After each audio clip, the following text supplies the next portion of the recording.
Mateus, capítulo 22, a partir do versículo 1 até o versículo de número 14, onde Jesus ele conta a parábola das bodas. Todos acharam? Um acontecimento muito importante. E o texto diz, a parábola diz que os convites foram enviados pelos servos deste rei. Amados, receber um convite de um rei para o casamento de um filho era uma honra inimaginável.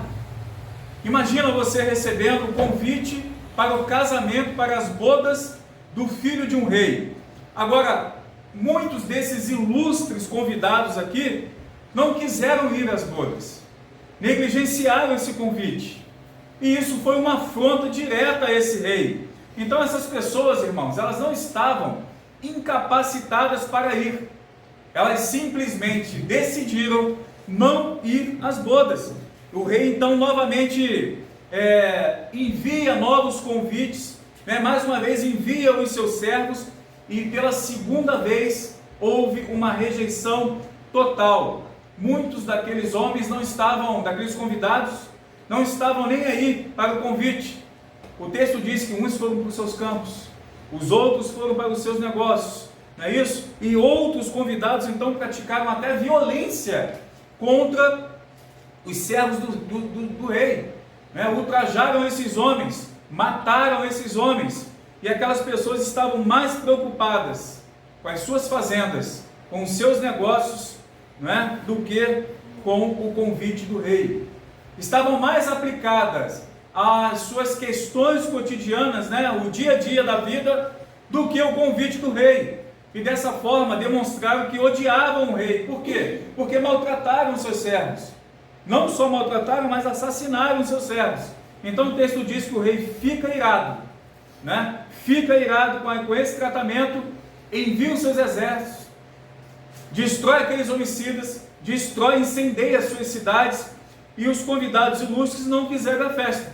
Então o rei diz: olha, então vai ao caminho, convida quem está pelo caminho, convida aí quem está pela estrada, e os servos, em obediência a esse rei, saem pelas ruas, estendem os convites para todos, sejam bons, sejam maus, justos ou injustos, e a festa ficou lotada de gente.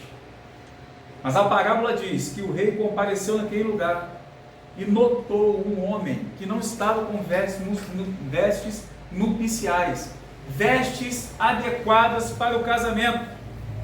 Quando questionado, esse homem fica calado, e o rei dá uma ordem: amarre os pés, amarre as mãos e lance ele nas trevas exteriores, aonde haverá ali pranto e ranger de dentes, porque muitos são chamados, mas poucos são os escolhidos. Amados, qual o significado desta parábola? Quem é o rei? Quem é o filho? Quem são os servos, o convidado? É muito claro para nós que o rei é Deus, o filho é Jesus. O filho do rei é Jesus. A noiva nesse casamento é a igreja. Os convites para o casamento representam o convite do Evangelho, o convite feito a nós para uma nova vida.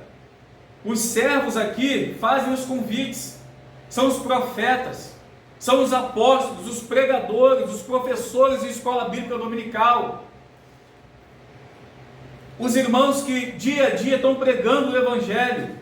Os que rejeitam o convite representam tanto os judeus incrédulos, como os demais seres humanos que não querem ir a Cristo, Então a destruição da cidade e de seus habitantes, aqui dessa parábola, é uma referência do que aconteceu lá no ano 70 da era cristã, quando os exércitos romanos destruíram Jerusalém, milhares de pessoas mortas, e outras milhares foram levadas cativas ao redor do mundo. O significado dessa palavra aqui é óbvio para nós, é muito claro. Os judeus foram os primeiros convidados a gozar da boa nova do Evangelho, do reino. Quando eles rejeitam essa oportunidade, o Senhor ele abre o convite para os gentios. E é por isso que nós estamos aqui hoje.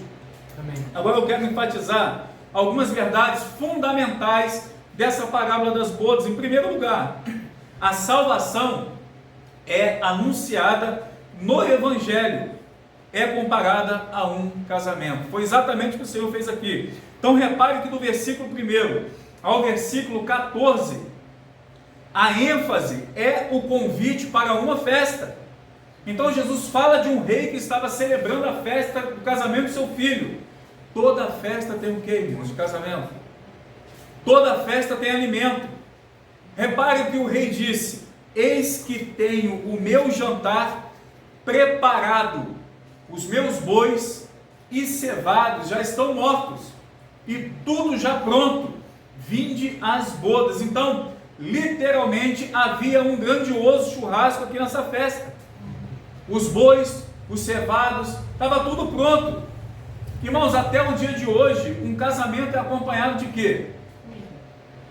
Bolo, torta, salgadinho, não é isso? Docinho, refrigerante, entre tantas outras coisas aí. Então, da mesma maneira, quando nós somos convidados a participar da festa do Evangelho, isso vai nos proporcionar, irmãos, uma provisão completa para a nossa vida, para todas as nossas necessidades. Então nós temos nessa festa perdão de pecados, nós temos nessa festa a paz que excede todo o entendimento, nós temos nessa festa a provisão de cura de enfermidades, não é? Nós temos nesta festa a certeza das respostas de oração, temos a alegria da salvação nessa festa e a promessa de vida eterna. Não é isso? O convite para o Evangelho, comparado a um casamento, não é um funeral, não é um funeral, mas não é uma festa de enterro, não, mas é uma festa de alegria. É algo para nós festejarmos todos os dias, motivos de sobra, irmãos. Nós não podemos ficar tristes diante disso, amargurado, cabisbaixo, deprimido, diante de um convite tão sublime como esse. Por quê?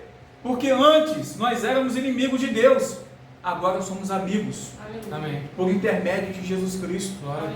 Antes havia um vazio na nossa alma, uma tristeza de coração, um vácuo na nossa existência, que foi preenchido pela presença do Espírito Santo. Antes estávamos caminhando a passos largos para a perdição. Hoje não, hoje nós estamos caminhando a passos largos para a vida eterna. Amém. E isso porque nós estamos na festa, nas bodas do Cordeiro. Antes ele era governado por espíritos malignos, e agora governados e guardados, governados pelo Espírito Santo e guardados pelos anjos do Senhor. Amém. Amém?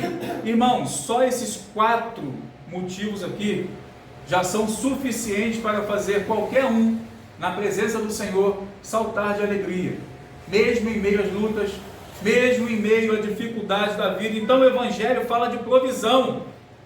O Evangelho é pão para o faminto, é alegria para o triste, boas novas para o condenado. Não é isso? O pecado gera morte, o pecado gera condenação. O Evangelho então ele traz vida e vida em abundância. Tá certo? Então, tudo isso por intermédio do seu Filho, tudo isso por intermédio de Jesus. Então, irmãos, nós temos a certeza absoluta que a salvação anunciada no Evangelho é comparada a um casamento, e nós faremos parte desse casamento. Amém? Segundo lugar, os convites do Evangelho, eles são amplos, plenos, generosos e ilimitados. Repare que na parábola os servos disseram: tudo está pronto, vinde às bodas. Irmãos, tudo já está pronto, já está tudo preparado.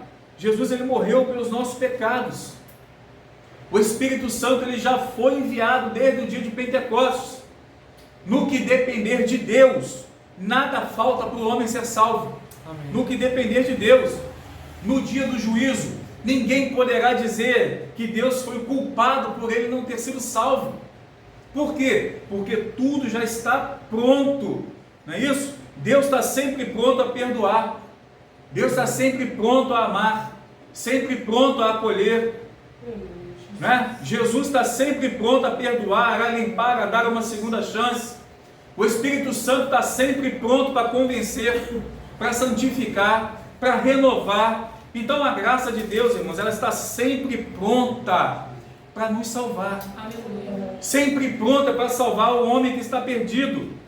A Bíblia está sempre pronta para ensinar, para repreender, para corrigir, para exortar. Se nós lermos a palavra diariamente, sempre terá uma palavra para nós, ou nos ensinando, ou nos repreendendo, corrigindo, exortando. Então está tudo pronto. O céu está pronto para ser o nosso lar eterno. Glória a Deus, aleluia. Porque o Senhor foi preparar morada. Agora, uma coisa só é necessária.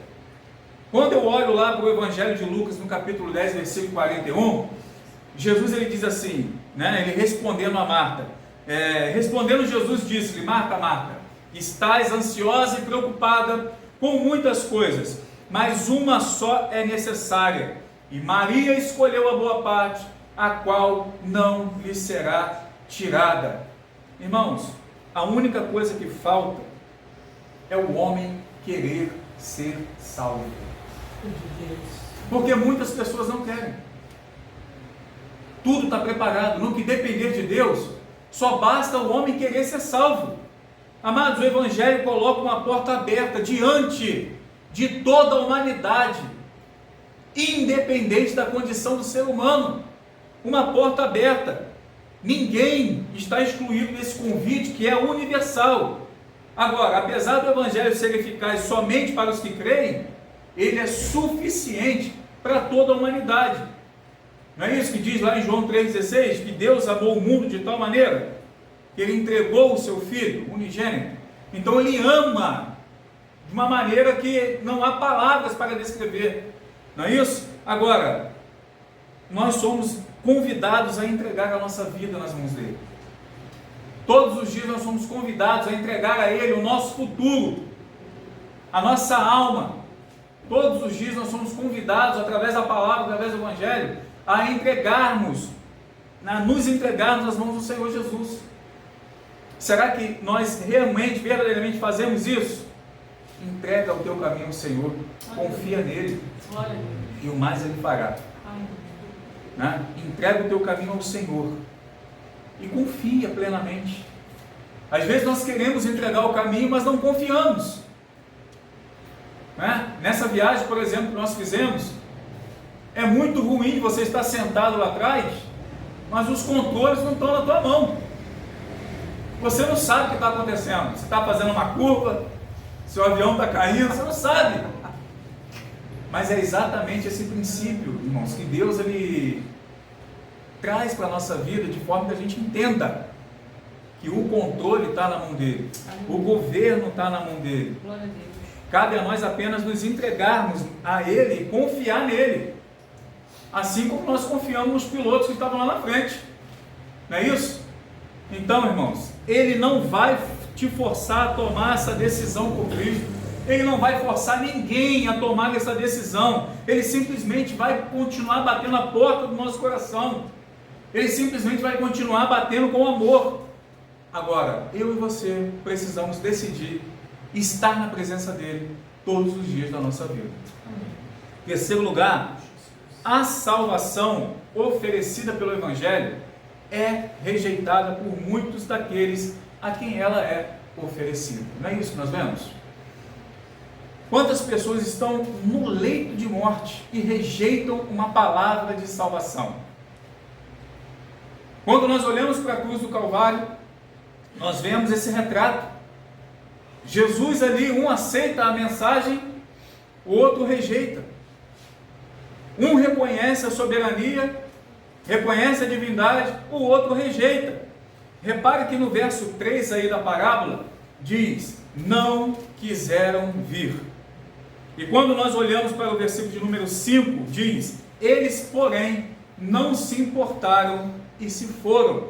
Irmãos, a grande verdade, a grande realidade é que milhares e milhares de pessoas ouvem constantemente o convite da salvação, mas rejeitam a palavra. Rejeitam a palavra. Ouvem um convite, domingo após domingo, ano após ano, e não creem para a salvação. Crê para tudo, mas não crê para a salvação. Então, o número de evangélicos cresce a cada dia no Brasil e no mundo também cresce. Agora, o que nós tememos é o seguinte, que o número de pessoas que vivem o Evangelho não cresça na mesma proporção, né? Antigamente falava-se do católico não praticante, não é isso? Aquela pessoa que quando o IBGE bate lá na porta, qual a sua religião? Ah, eu sou católico, mas não vai na igreja, não vai à missa, ou seja, ele só diz que é, mas não pratica. E hoje eu acho que nós podemos também já usar o termo dos evangélicos não praticantes, que são aquelas pessoas que dizem ser evangélicas, mas o fruto da árvore mostra que a raiz não mudou nada, né? Então, um evangélico não praticante, ele é um forte candidato ao fogo do inferno. Por quê? Porque não se vestiu com roupas para o casamento. Então, muitos não sentem nenhuma necessidade especial do Evangelho. Muitas pessoas não sentem. Talvez não cheguem a odiar, né? E nem a se opor, nem a fazer oposição direta ao Evangelho. Nós conhecemos um monte de pessoas que são simpatizantes da fé, não se opõem, mas também não aceitam a mensagem, né? Não recebem no coração. E as outras coisas são mais importantes: dinheiro, casa, carro, emprego, prazeres da vida, sejam mais importantes do que a salvação da alma. Então, que cada um de nós examinemos o nosso próprio coração, para que isso não nos atinja. Tomemos o cuidado, irmãos, de não sermos também assim dessa forma, tá? Tomemos o cuidado. Multidões vão para o inferno porque fizeram pouco caso de Jesus. Multidão vão arder no fogo do inferno porque rejeitaram o convite para as bodas, né? E o Senhor está batendo na porta. Cristo morreu por eles, porém negligenciam, né, a salvação. Cristo derramou o seu sangue por eles, mas eles fazem pouco caso da morte do Senhor Jesus. Em quarto lugar, nós podemos observar aí nessa parábola que todos aqueles que professam falsamente o cristianismo serão detectados, serão desmascarados e serão condenados eternamente no último dia, né? Então a Bíblia diz que na festa, aí, na parábola, havia um homem que não trazia veste nupcial. Essa veste aqui, ela era dada pelo rei a todos os convidados que iam chegando. O rei dava uma veste. Então, no entanto, esse homem aqui, ele foi com a sua própria roupa para o casamento. Ele não colocou essa veste. Quando o rei entra na festa, ele olha aquele homem sem veste nupcial e ele faz uma pergunta: amigo, como entraste aqui não tendo veste nupcial? E ele emudeceu. Então o rei ordena: amarra, joga nas trevas exteriores, né, onde vai haver ali ranger de dente, dor, choro. O que significa isso, irmãos? Por que aquele homem foi condenado por usar a sua própria roupa? Amados, vestes nupcial simbolizam a justiça de Cristo. Veste nupcial simboliza que você recebeu a Cristo, que você aceita a obra da cruz do Calvário. E vestes humanas vão simbolizar a própria justiça, a justiça do homem. Então esse homem aqui, ele foi expulso da festa, e ele representa todo aquele que não se vestiu da justiça de Cristo.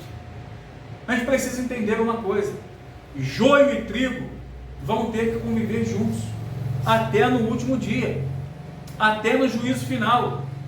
Nós não podemos sondar o coração de ninguém, nós não temos essa capacidade.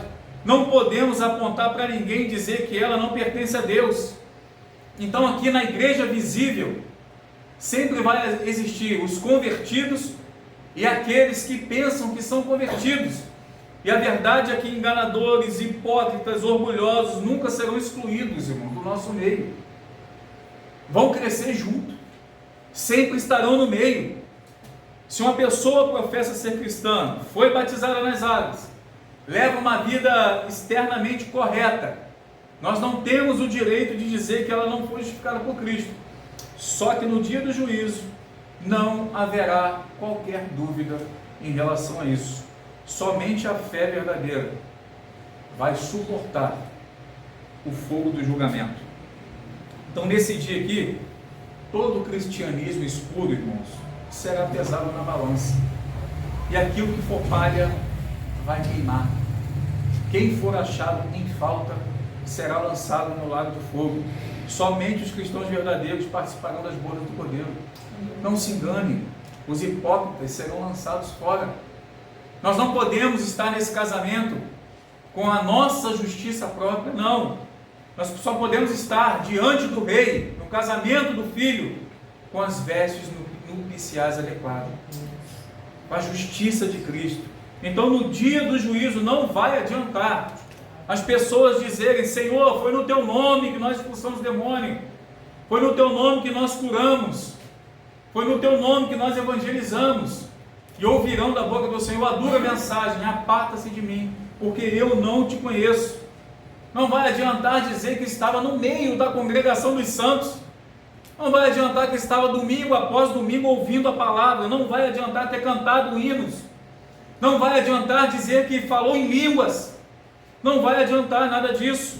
Não vai adiantar ter vivido como crente, ter falado como crente. A única coisa que vai adiantar é se verdadeiramente você nasceu de novo. Verdadeiramente essa veste nupcial, que é símbolo do novo nascimento, vai estar sobre a tua vida. É isso que vai adiantar.